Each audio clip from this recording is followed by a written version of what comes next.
Welcome back to the Mad Marketing Mums, and today we are talking all about email marketing. Now, we all know the power of email marketing, but have you ever considered the benefits of actively growing an email list beyond the obvious, beyond the fact that it's better than social media because you own the platform?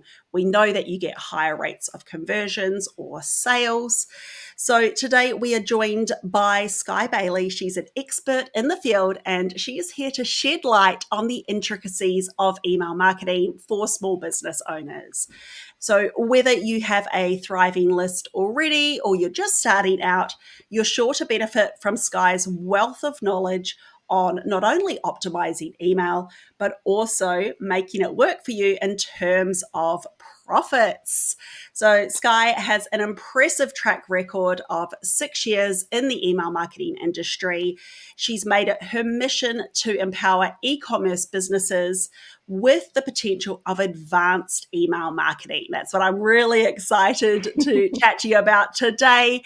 And it is her mission to help you align your email marketing strategy with your existing marketing plans. Love, love, love that. And her focus is on driving results that translate into profit. Yay! So welcome, Skye. Welcome. It is so lovely to have you here. Now, just beyond that official little elevator pitch, what's something cool that we might not know about you or that we need to know? What do we need to know about Skye? Oh, gosh, that's a good question.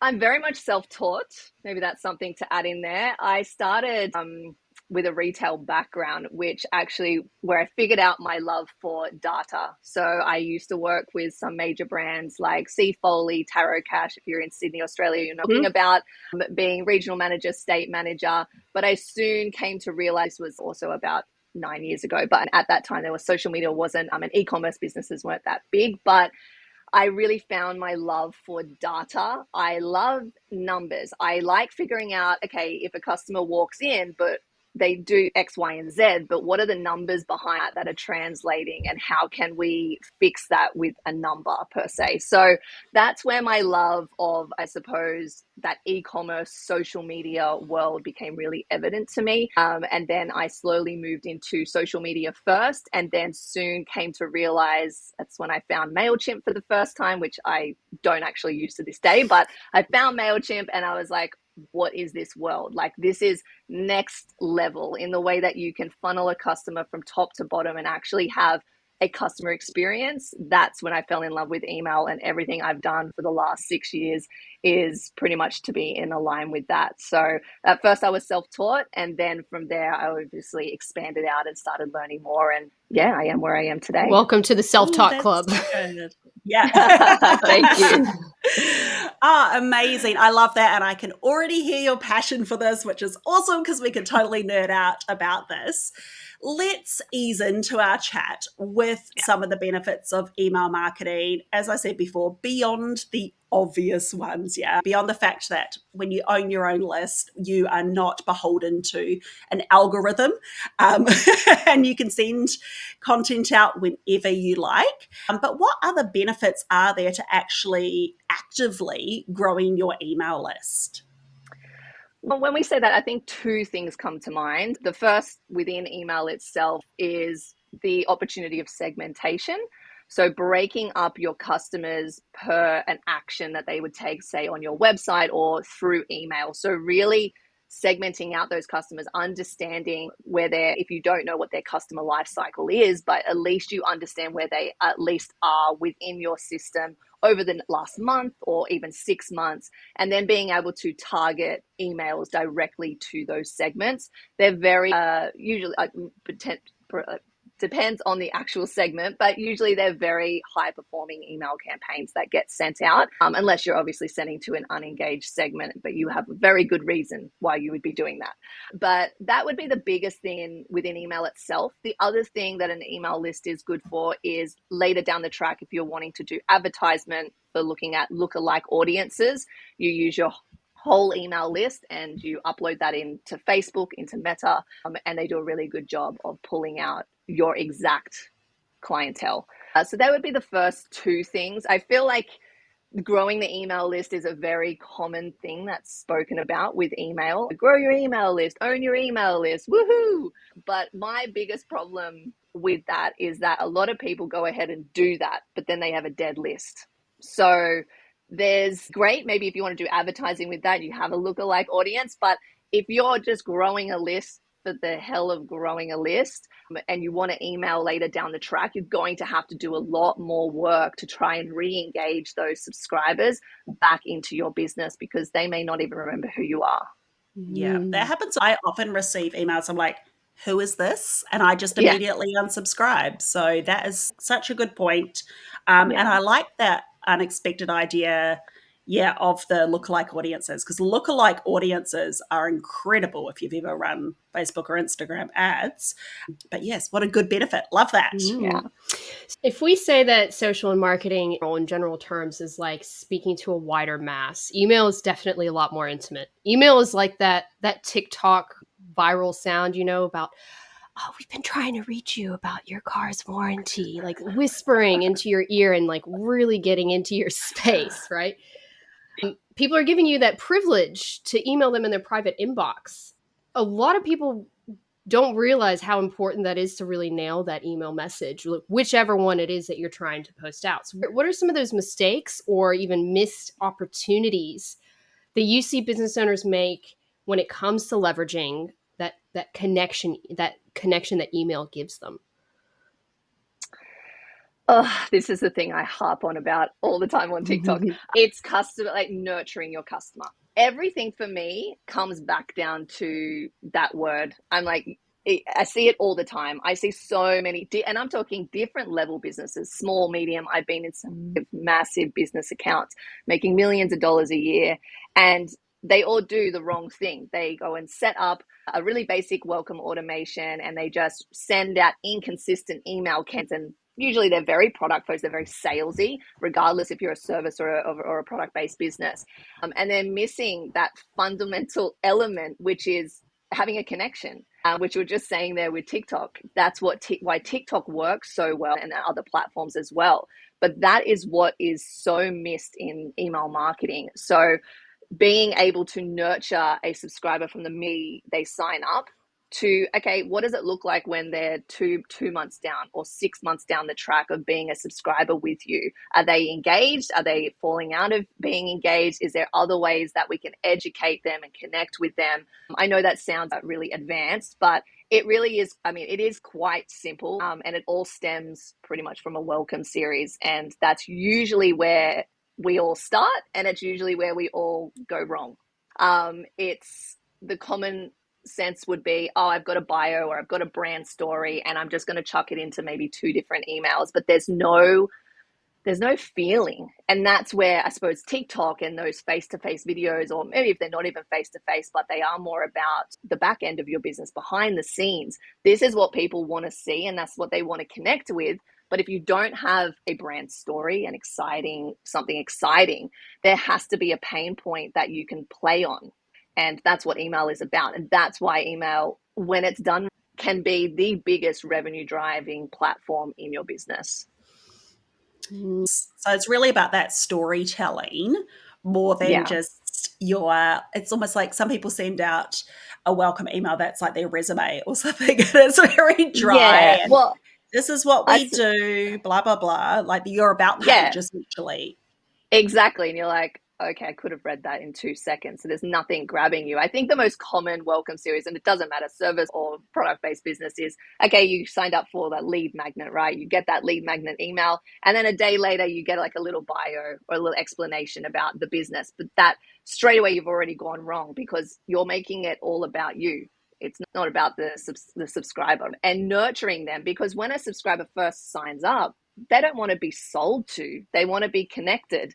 So if you're hitting them with, oh, here's all our best sellers, and but this is what Mary thought last week when she bought this and did her like unpacking thing, like it's not about that. It's about building that trust through that welcome series. And then at the end of it, you start adding in and dishing. At the end of the day, yes, we're here to sell. That's what email is for, and we want to make money from it. But another metric of that is click-through rate. you want them to click on that email to explore more onto your website or whatever platform you're going onto, keeping them on that on the website, for example, so that they're not bouncing off. So everything is relevant and everything comes in together, that omni-channel feeling.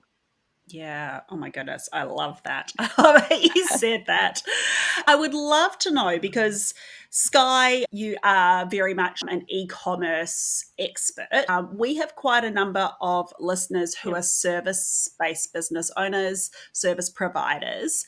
Would love to know from you if there is a difference between your approach with email marketing for a product-based business or a service-based business. I feel like with a product-based business, you could go a little bit harder on the selling, or is that just a misconception? Good question. I think it's a bit of a misconception. I'm a service-based business, so I set up my emails very similar to how I would set up a product-based business. I suppose the differences would be that a service-based business, it depends on the service, right? If you're like a standalone store and you're not talking about yourself per se, maybe you're talking about the actual services and it's a bit more disconnected, you can be a bit more text heavy. But with product-based businesses, you have to come in a bit much more image heavy, because at the end of the day, it's a product. But we also need to think that as a subscriber or a customer, we're all visual human beings. So sending out masses of text is also not going to win your subscribers over. So the difference would be, I would say, at the beginning stages, you could definitely come in a little bit harder as a service-based business with text, but it must stay very short. You don't want to overwhelm people. Also, the thing that I see a lot is lines. The lines of your text are way too close together. So when you're thinking, and I know that we're not all graphic designers here, but even when we're looking at email design, let's say it's an image-based email, we're always looking at how the customer can flow from top to bottom in a really easy way that if they weren't to read the whole email, they could pretty much understand what that CTA is, what the beginning message is. And that's the biggest problem that I see with service-based businesses, is that everything's too crammed together. They may only have maybe one link, but it's all crammed against the other text. There's no there's no white space, which is what we call it. Yeah. But in regards to like automations, I would say there's a little bit of a difference because we're not a product-based business, but the feeling of a welcome series is still exactly the same. If someone was to purchase something within my business as a service-based business, it is a little bit more manual because it's potentially not linked up to your e-commerce platform or the website platform that you're using. But if you can link things up, which is usually the frustrating part, using things like Zapier to link moments up, that the steps that your customer takes, then it's a lot easier to follow pretty much the same suit as a product-based business automation. Yeah. Pretty much what you're saying is that your email is building a relationship. It's just not face-to-face. You might need the wording. Your angle might be slightly different when it comes to service-based, but it's almost the same type of cycle, same type of process as a product-based business. Exactly. Like when I look at my welcome series, I might, it's a bit different in the sense that I might break it up with, maybe I've got two different customer types coming in. For example, maybe one's coming in through a service and one's coming in through a lead magnet. So I may nurture them a little bit different, but the flow of the emails is the same. I still need to introduce myself. I still need to gain trust. I need to educate, regardless if they've even bought something from me, a service from me. That always brings me back to the same thing, which is people always miss the part about nurturing because they're so busy trying to build an email list, and then they read something online that says you need a welcome flow and you need, for a product basis, you need a abandoned cart. So they quickly go and set it up, and it's too salesy. It's just they look at, I need to put my brand story there, and I need to like talk about something that like is a pain point, but they miss the connection. So really, honestly, spending time, and I know it at the beginning it does take time, but I think the biggest opportunity missed is that we're too quick to start designing emails rather than sitting back even for, I don't know, half a day and just saying to yourself, I'm coming into this business, what would I want to hear? And literally just sitting down with a pen and paper and writing it out. It doesn't need to be visual with pictures. And then looking at that and going, how can I put this into 4 or 5 different emails. Mm. That for me is huge. And for me, I do a lot of strategy and I do a lot of thinking. I literally sit here looking out my window over here and I'm like, okay, I have to make a sentence of 5 words and what the hell am I going to say? It might take me 10 minutes to work that out, but that 10 minutes is so worth it because it's an automated email, right? So once it's set up, it's like a set and forget.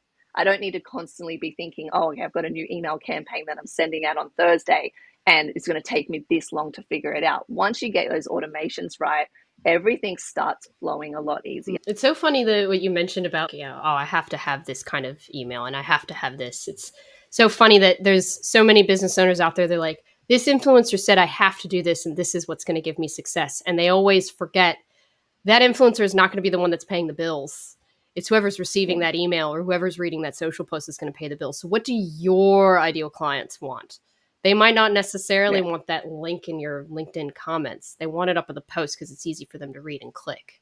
They seem to, exactly. I mean, I'm guilty of it as well. Forgetting who my ideal clients are and thinking I need to do this because I heard this works. It's that quick fix, right? Yeah. And I think we all do it. We all do it because it's time consuming to and realistically think of what is your customer persona. And I know I hate that word. I hear it all through TikTok, but it's the bloody truth. Like, you have to know who you're selling to, but that's the frustrating thing because you hear it and then you go, great, now I need to spend a couple of hours trying to figure that out. It's everything that takes time, which we choose not to do because it's not an easy, quick fit. But they're all the things that are going to make us the majority of our revenue.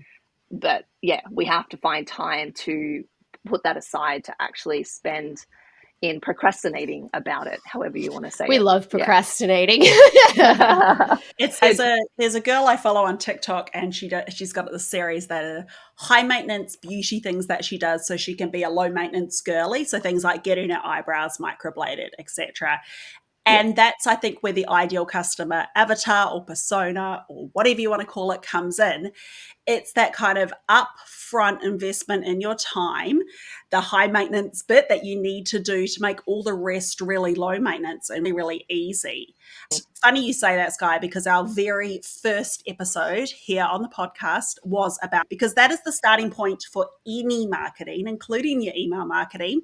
And if anybody's listening and they haven't heard that episode, feel free to go back to episode number 1. We actually also have a free, speaking of lead magnets, we have a free guide that helps you with questions and prompts to create your own ideal customer or client avatar.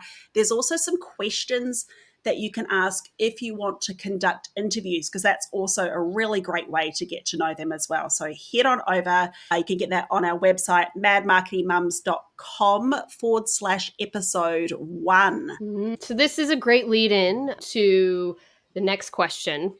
Considering I've just said influencers tell you to do this and this, you as an email expert in terms of, say, like format, what have you seen working this year and you think that is going to work within the next year? Is it text only? Is it a mixture of text images? Is it image only, which we've heard like for years in our industry, image only emails don't work. It's going to get hit in the spam box, blah, blah, blah. But I've got a feeling you might actually have an argument against that. And like, yeah, you could use it. I do, yeah. I do. But if you're after a quick fix, yes, please don't send image-based emails because you're going to be showing up inconsistently within the inboxes and it's a better chance that you're going to show up with text. But in saying that, because you're inconsistent, you're probably going to end up into the spam after a few weeks anyway because you are not a trusted sender via the email client. So what it comes down to, and it's my famous word of the year, is nurturing your subscriber. If you have an understanding or you are very consistent with your email campaign. So email campaigns are those newsletters for those who don't understand. Newsletter email campaigns that might be going out once a week or twice a week, or you might see some product-based businesses sending 4 times, 5 times a week. That is consistency, and they're only sending to an engaged segment of people anyway. But the the format of sending a text over an image-based email all comes down to if you can nurture your subscriber from the beginning. So if you are nurturing, your first email might be a text-based email because it's going to go into the inbox higher than it would go, obviously, into the junk. Then once you've got that connection with your customer, they've gone to their inbox to open it up. Maybe they're getting their lead magnet, for example. That is a way for you to get them into their inbox to make sure they're clicking so that email clients like Gmail know that you're a trusted sender. So they're like, oh, okay, Sky's sending these emails and people are opening them. Great. So now I'm going to start delivering a mixture of text and image-based emails, making sure that I'm still going to, well, hopefully be hitting that inbox and I'm still relevant. So the relevancy is where we fall off. We send that lead magnet and then we just show up once a month.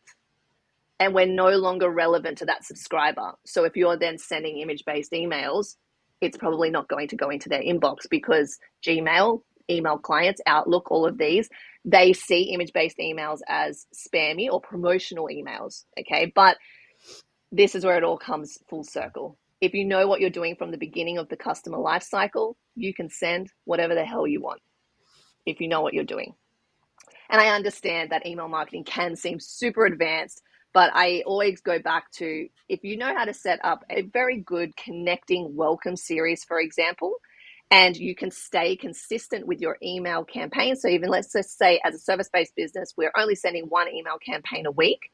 We've nurtured our subscriber through that welcome series. Maybe it's 4 or 5 emails, and that's going to have a mixture of text and image. Then when we get to our email newsletter campaigns, we may have a mixture or we may just be hitting with image-based emails. But because we've nurtured the subscriber into what's called an engaged segment of people, we're more confident that images are going to go into the inbox. It's a very confusing answer, sorry, but it's not a straight answer. If we're on TikTok and everyone's like, the best way to send an email in 2024, you're going to get in the inbox with 75% open rate, text. Yeah, but what's the backstory of that? Yeah. So did you just randomly go into your email service provider and just set up a random text email, but you haven't emailed them in 2 months? You're not going into the inbox. I'm sorry. You're going directly into the junk. And if you have images in there, we're sending image-based emails. 1, you're either going to go into junk, or 2, you're just obviously going to be sitting in the promotions tab if they have a promotions tab, which is very normal. So yeah, the misconception, I would say, of text over image is really massive and something that I have been trying to break through for the past, like when I figured this out, I think it took me maybe about a year. I want to say like a year and a half, because I used to listen at the beginning when I first started emails, like, yeah, don't send image-based emails, that's bad. And then I got into the automation side and I started understanding what email is really for. And I was like, oh, okay, that makes sense. If we know how to get them to open the email and click the email and engage, then I can send as many images as I like. Yes. Yeah. It's like social media content. People are obsessed with the format. Yeah. But that doesn't matter if what the value you're providing, the message you're sharing, if that's crap, it doesn't matter what format it's in, it's not going to save it. If it's great, you can do whatever you want. Right? Yeah, because you've already got that engagement. Exactly. Yeah. They're already engaging. They're already interested. They're going to look at whatever it is that you put out. So I think, yeah, that's really good to know. And we do often see these gurus, I say in inverted commas. I think I do inverted commas on every episode.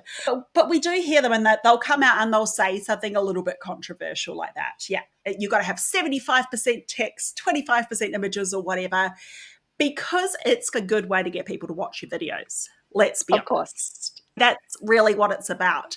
But people take this as gospel. They apply it to their own marketing and then they go, oh, it's not working for me.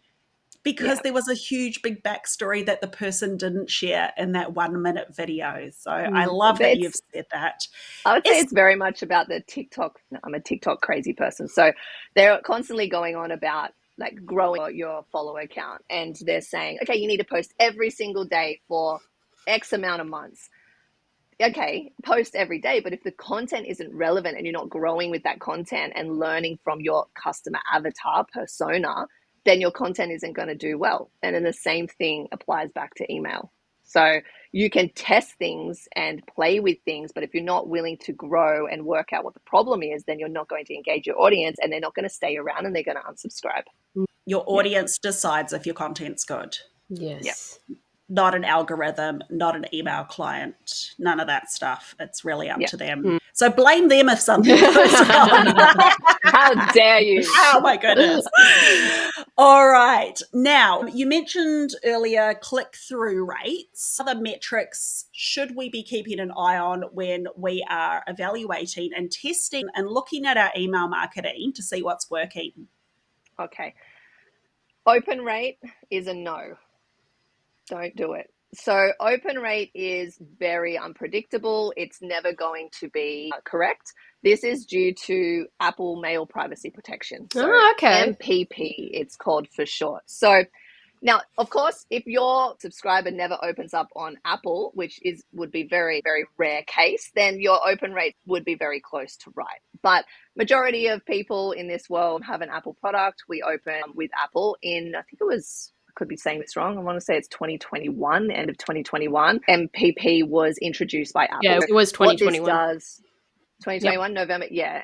And shit, I don't know if I was allowed to swear. No, that's fine. But great. Shit went wild in the email industry because open rates were completely inflated because Apple, what it does is it opens up the email before it goes to the customer's inbox. But what it also does is it opens it up anywhere in the world. So you're not also getting accurate IP addresses. I'm in Sydney, but my email might look like I'm in Canada. So you've got two things skewed there. First is their location, and also did they really open up the email? So when we're looking at metrics, click rate or click-through rate is your god. This is what's going to tell you first and foremost if the email is doing well. Now, of course, you need to have moments where there's clear CTA buttons in your emails. If you're not doing that, then this is something that you need to start putting in because this is how you're going to assess your emails at the beginning. Now, that's when I would compare my open rate, for example. So if I have a really good click rate, so if I'm looking at a 5% click rate and my open rate is about 40% or 50%, I'll go, okay, cool. I'm going to chuck off about 20% off that open rate. And I'm looking at, let's say 50 down to 30% open rate with 5% click rate. That's just my quick way of doing it, just because I know that it's usually very swayed. But then if I have an email that's 1% open rate and then it's saying, 40%, then I'm looking down at a 20%, maybe even lower open rate. So it really does even itself out as you start sending your emails, and that's how you can look at it. If you're wanting to look at your open rate, I just bang off 20%. So personally, I don't pay attention to open rate very often. Click rate is the first thing. The next thing is deliverability metrics, and this is one that is pretty much missed by everyone I know. This is unsubscribe rate, bounce rate, and spam rate.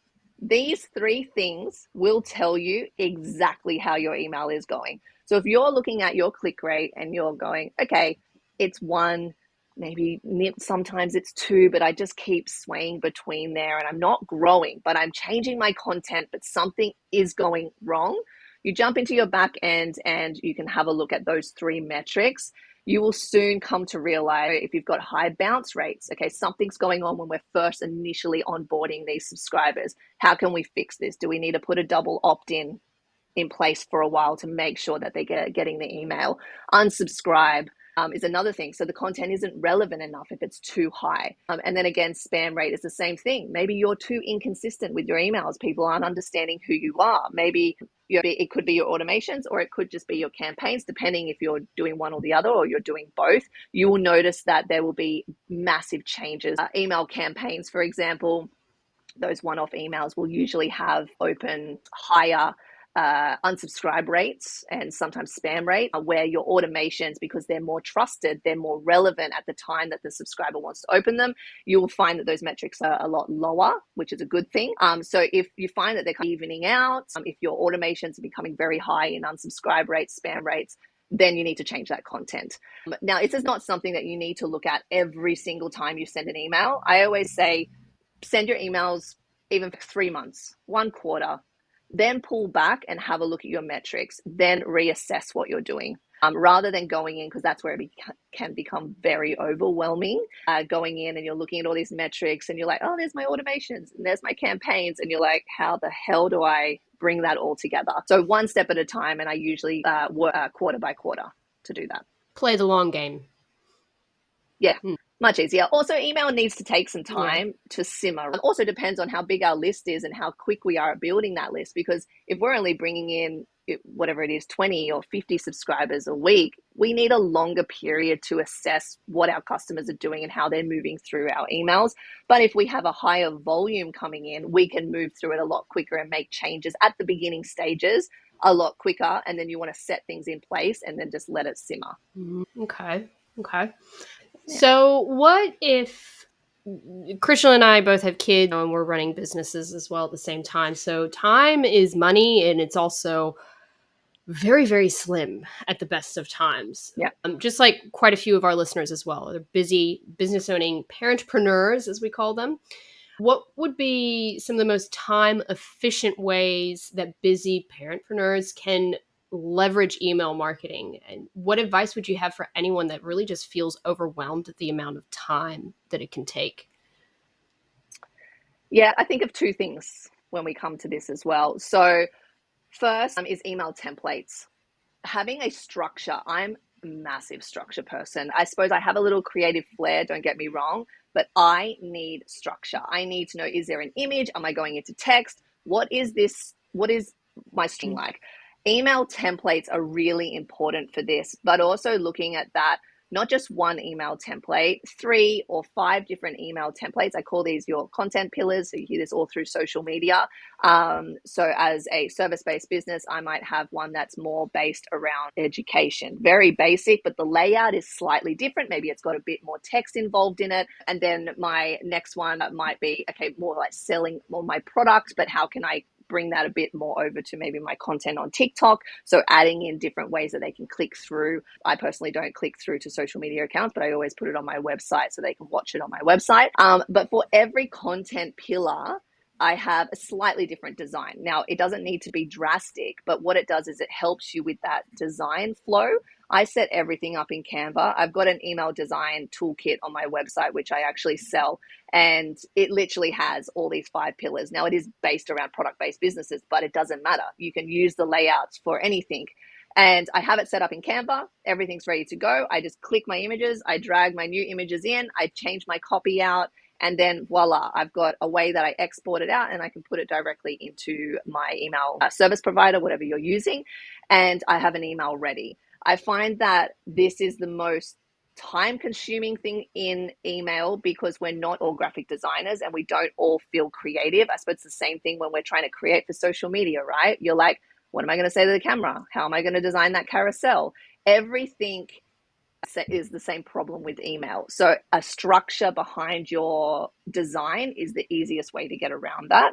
That would be the first thing. The second thing would be finding that time, whatever that might be, broken up time, to work out what that welcome series is really going to look like. Just sitting down for a few hours over a couple of weeks, or even a week, doesn't need to be done quick. And then just spending that time working out how you're going to hit your subscriber in the right areas, make them feel a little fuzzy so that you can actually generate revenue from the welcome series and it's not just an excuse.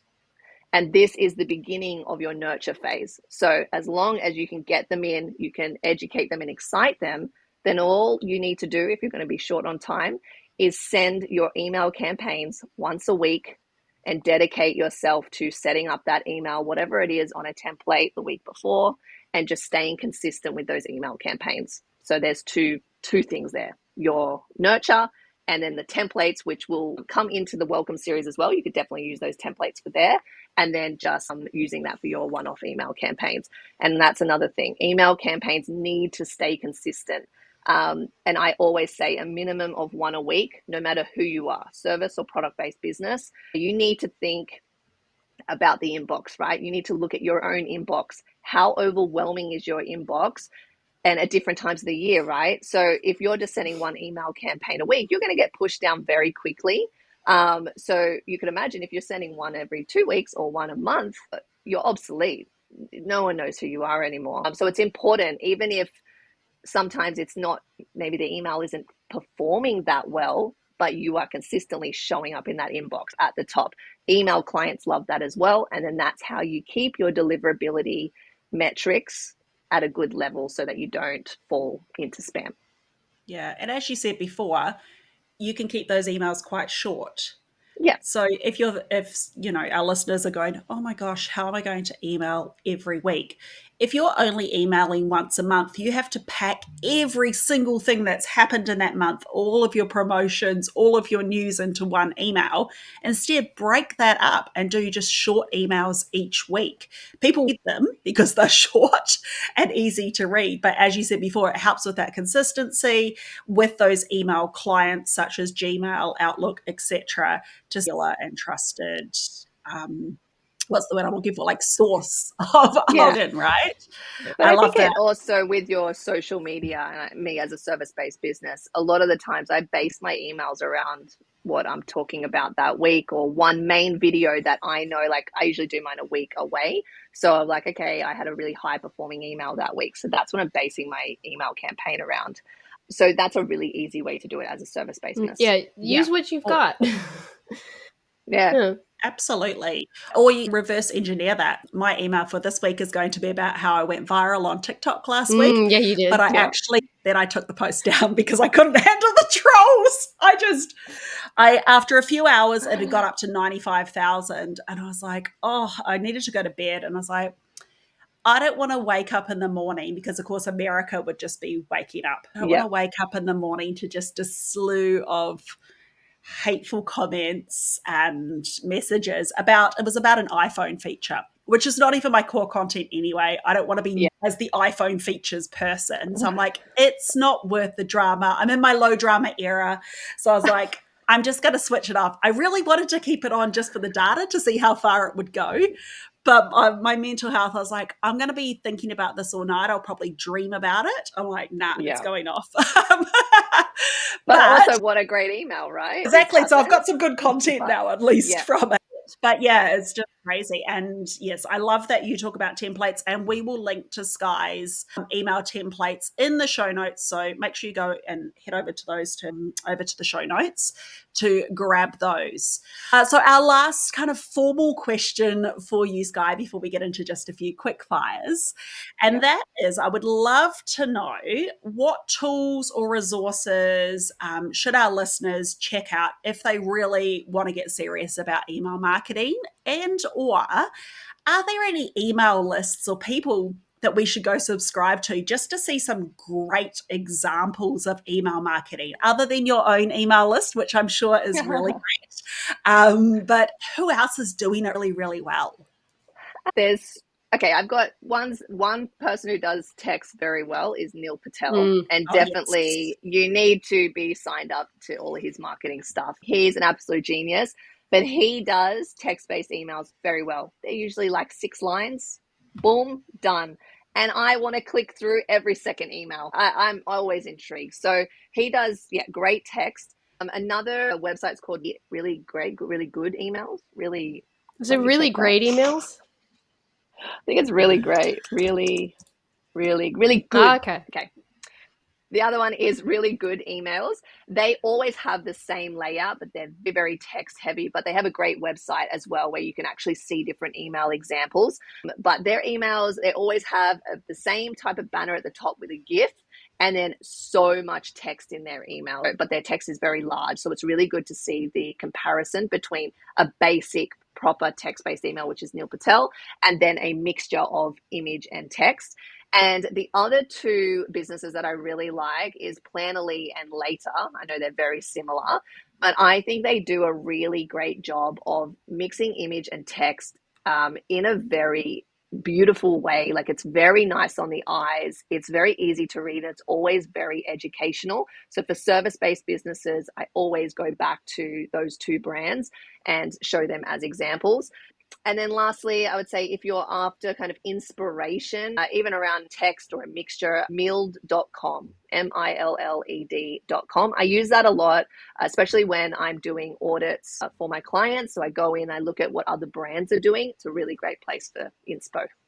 Ooh, awesome. Ooh. All right, there's a few to sign up to. Yeah, Later's emails are amazing because I use Later. That's my social media scheduling tool of choice. And I do really I look forward to the emails. I always open them because there's always something good in there. And that's the key. Same with Neil It's Patel. perfect. And what he does quite well, I've noticed, many of his emails, like you said, they're only a few sentences, but they'll often link out to a video Yeah. or a blog post or something with that Something additional to value. download, another Yeah. lead magnet. Yeah, he's really, really smart the way that he does it or his team sends it out. But yeah, I also Planoly and Later, what I love about them is because it's educational, right? That they always link it back to a really relevant blog. But the thing about their blog is their blog always looks nice, where I find that's a big problem for service-based businesses. And I suffer with the same thing. I actually have a Shopify website, so I'm stuck to a certain layout. I wish I could be with Show It, but I can't. So the flow of it is really important as much as that email is, because you're sending people over there and people don't want to get on a blog and it's just all this text, like it's long, right? So being really smart about that layout, breaking it up with images so it's easy to flow through with the eyes.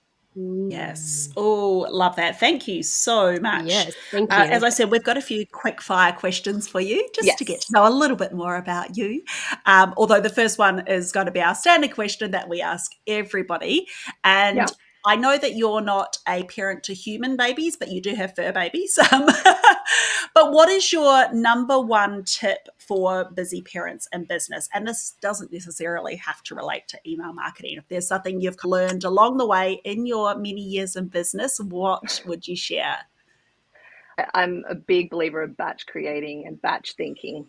I've just found that the more busier I become, I'm a person who likes to take on 1 million clients at the same time. And I also think I'm 100% like a superman.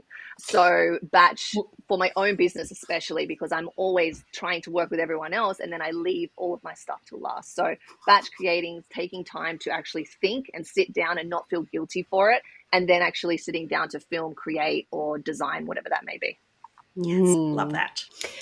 What email marketing platform do you use yourself? And is there a close second that you would recommend? Yeah, is there like a top tier and then there's, say, I don't want to say affordable, but is there like a second best version that you would go with? I use Klaviyo, however you want to say it. Now, I think that's quite affordable. I'm also a service-based business, but I still use it because it's usually propped up against product-based businesses. But I still think it's a great program. The other for service-based businesses, I would say that's quite popular is ActiveCampaign. But not that it costs more money, it is better. But I would say that going something like MailChimp or FlowMail, these other ones that are really not as advanced, you're going to end up changing to a more advanced one later down the track and having to spend the money. So it's probably better for you just to invest a little bit more, especially if you don't have a big list. A lot of them do it via your subscribe account anyway. And on Klaviyo, you might only be paying $20 a month or $15 a month until you actually reach a certain threshold, and then you will go up. But it makes sense because you'll be making that revenue. Yeah. That's interesting that you're using Klaviyo, but then you said you have a Shopify website, so that makes sense actually. Yeah, it's really well together. Yeah, I ended up swapping over for that reason. So because I am so e-com focused, I had a Show It website, but this is the problem that occurs where you're trying to link everything by Zapier and all these other ways to link it together, is that it doesn't actually read your customer data 100% how you would like it to. So I made the decision about 2 months ago to change over to Shopify so that I could link it to Klaviyo and have a better experience for my customers. And it was a big move for me because I had a beautiful Show It website and I'm still in the middle of designing and redesigning things because Shopify, doesn't give you much flexibility. But I had to make that decision because I am selling email marketing. I do email marketing. So my email marketing needs to be on point, and I don't want to get those triggers wrong with where my customers are. So that's why I made that decision. But like I said before, it still works. And I used to link it all through Zapier to Klaviyo anyway. And it still worked. I would have to do that if I was with ActiveCampaign. I'd have to do that if I was with MailChimp. It's all the same thing. Yeah, MailChimp it's free, but it's also one of the oldest email platforms out there. Like I'm pretty sure it must have been one of the first ones that came out. And I find this trend that it's like, don't trust the oldest platform in whatever you're trying to achieve, because it usually is just behind the times with a lot of things. And there's a lot of features on MailChimp that are just lacking compared to Klaviyo and Yeah. ActiveCampaign. I mean, they really try, right? Yeah. They really try. I'm confused why that's all they do. Yeah. Right? So I don't know why I'm like- they're not doing better. But the other thing that I see a lot, which is probably good to note, is not going with the email platforms that are within your Yeah, so I just don't do it. If you're on Wix, if you're on Squarespace, if you're on Kajabi. Shopify has its own, Kajabi. That was another thing. I went to put my online course on Kajabi. I was like, hell no, I'm not dealing with this. This is horrible. They don't even have an abandoned cart. So They do have one. They just put it up. They do have one. But yeah, I don't like their email marketing. So I link it through because I use ConvertKit. So it does integrate well, but I have still kept them separately because I thought, oh, maybe I can move everything to Kajabi. And then I was like, no, I actually can't because of the automation component. It's just exactly. not there yet. I know that they just put some more metrics up because I do have a client that's on Kajabi as well. But yeah, I find that a lot of the time we think, oh, great, we're going to save money because there's an email system or they have another system or they have like a CRM. But is it really that good? Is it better for you just to go to HubSpot? I always ask those questions, and I would say that it needs to be hanging around for like years and years before it would be ready to use. Yeah. There's not really one system that can do it all. Unfortunately, it would be great if there was because then you'd make one payment a month. I think what makes it good is if it makes it easy for you, right? Yeah. And I was the same as you. I started out with MailChimp and then I ended up switching over to ConvertKit simply because of their automations. It's really, really easy to build those in there. I looked at ActiveCampaign at the same time. ActiveCampaign was a little too complicated for my liking, for my tech ability. So that's why I went with ConvertKit. It's all about that ease of use. I think I signed up to once, but another one that, sorry, as you said that I remembered, it's called Drip. Yeah. I would say it's very similar to ConvertKit. It looks like ActiveCampaign, but it's just, I don't want to say dumbed down a little bit. It just looks better on the UX, easier to flow through, where ActiveCampaign, if you have a very full-on service-based business, ActiveCampaign's amazing. But yeah, I was looking at Drip initially when I didn't want to change my website platform over. I was like, maybe I'll change my email marketing. I was like all over the joint. Oh, it's so hard. And to know which one's right, and not every platform has something a little bit wrong with it that you wish you could take from another one. So you just have to pick the best of what's available. Changing directions just a little bit here, Sky. TikTok or Instagram? What's your favorite at the moment? What are you loving? TikTok. Yes. I thought you'd say that. Yay. I am TikTok crazy. As a service-based business, I find and I also love to talk. So me, the camera, raw video, it just works so much better for my growth on TikTok. And I also just find I prefer to consume content over there, where I find Instagram is too groomed. I do need a bit more of a strategy for over there, but at this point, I just can't be asked with it because I'm like, why do I need to make this look pretty? Right now, I don't have time for that. I've got to make the time for that, but I don't have time for that right now. I just want to talk to the camera. I want to get my information across and I want to move on.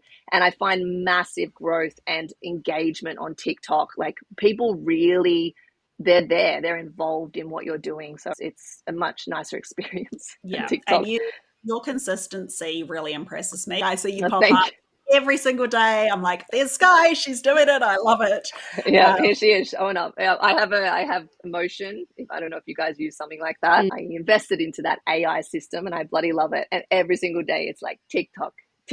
I have a reoccurring task. If you don't do it, it just keeps reminding me all day, like, girl, you haven't posted. And then I'm like, okay, I'm going to do it. So a lot of the time I batch create on a Friday. I usually do it a week in advance, sometimes a week and a half, depending on how inspired I am. But there are days like a Wednesday, I always find I might need to like jump on the camera really quick. What I thought about this morning, because there's still people that think TikTok's for kids. Yeah.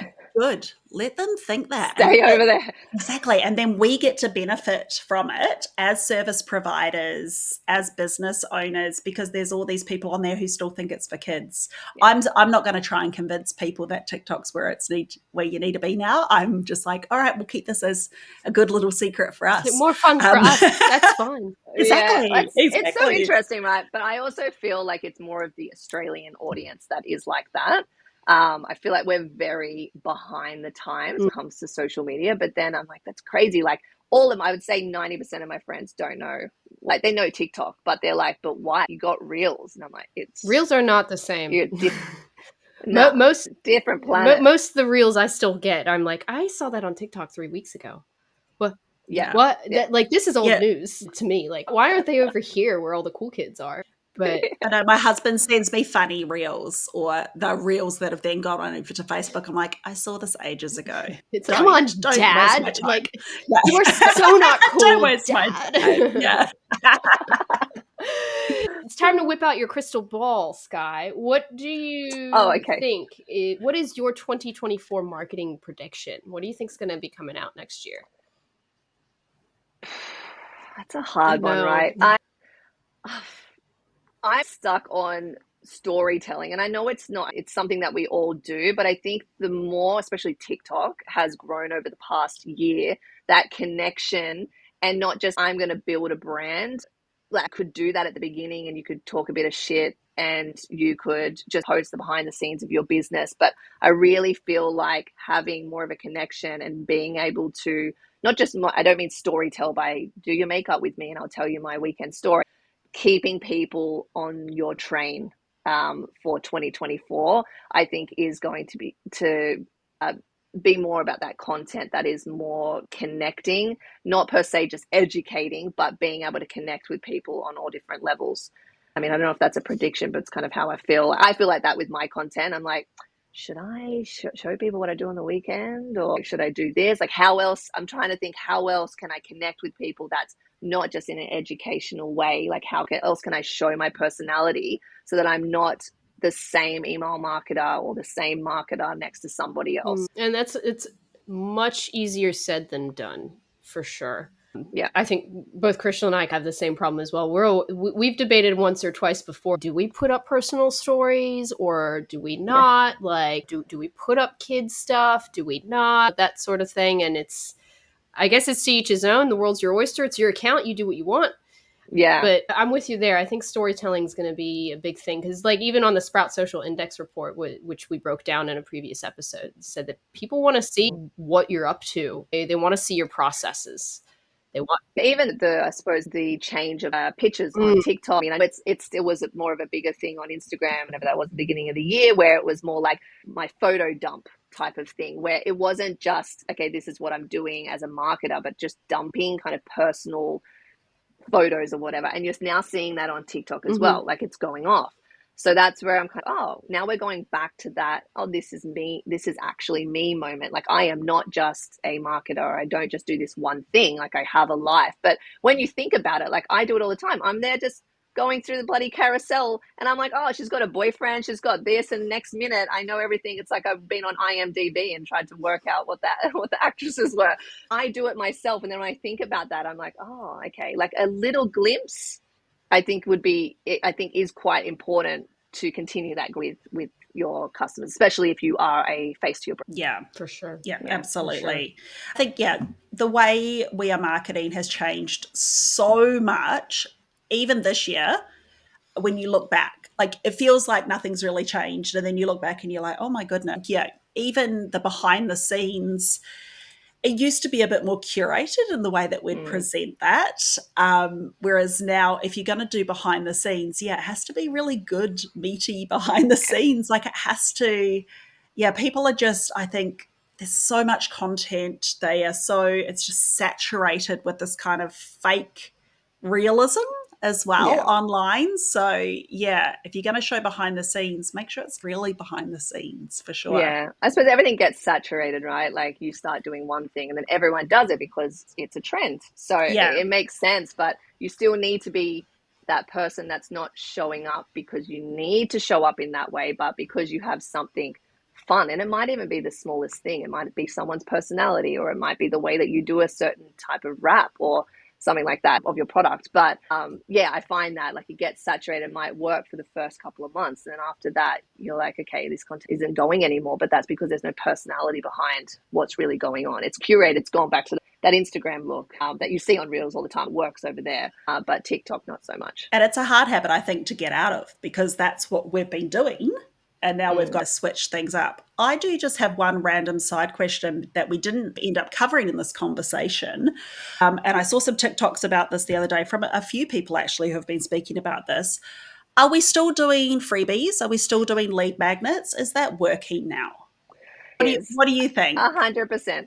I definitely think it's important. I think you have to be willing to give something of true value, though. If we're looking at a product-based business, it's a little bit easier in the sense like, oh, you just offer a bit of a discount or free shipping, or usually free shipping wouldn't work, but you're offering a discount. It's very easy. But as a service-based business, there's many opportunities to not just have one lead magnet. You can have 3, you can have 4. You have different ways to funnel people through by providing value. So I definitely think it works. And it worked for me as I was launching my email marketing course just recently. I don't have a massive TikTok following, and I got just over 100 people subscribed to that list that I wanted to be part of that kind of launch. And then I offered different freebies throughout that as well. But yeah, value is important. Like creating video content or a really detailed, not just a document per se, but something that links back to an Airtable or an Asana that they can actually use in their business. Yeah. Okay. No, I think, sorry, I'm still digesting what you're saying. Coffee is not kicked in. That is not going to go into this. This is like the only mistake that I've done or that we've done. This is good. We've done really well. Sky, thank you so much for coming on and taking the time to break down email marketing, which I know for many is intimidating, and they might think it's just yet another thing that they need to be paying attention to. But I think you've showed a very realistic aspect of it, that it is easy to do. You need to devote some time to it. And it's one thing that you can do, and you can do it the first time, and then it can just flow from there. Exactly. Automated process, right? Yeah. So, exactly. Thank you so much. I've really enjoyed it. Thank you. Thank you so much for coming on. Thank you. Now, we will link, of course, to Sky's, all of her contact information. You can go find her on TikTok at Sky Bailey. And Sky, you do have a brand new, nice shiny, as we're recording this, email marketing course. Now, this is for e-commerce businesses, isn't it?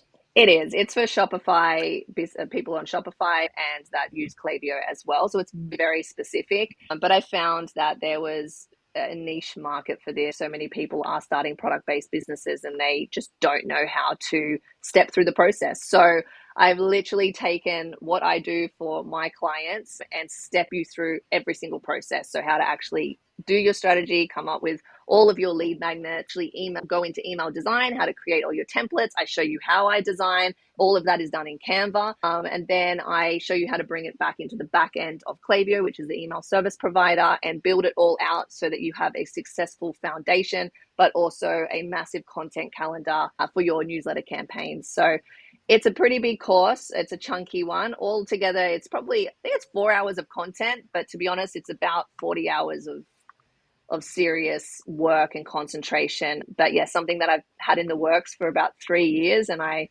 finally said to myself, okay, this is enough, Sky, stop writing it down and just bloody film it. So I did that about 5 months ago. I stuck to that. I was working massive hour days and I launched it, I think 2.5 weeks ago, and I've had an amazing response. It's been great, but that is all thanks to TikTok. Yes. TikTok for the win. So yeah, and of course, if anybody is listening and they are e-commerce, you want to use those platforms, go head over to our show notes. We will link to that course there.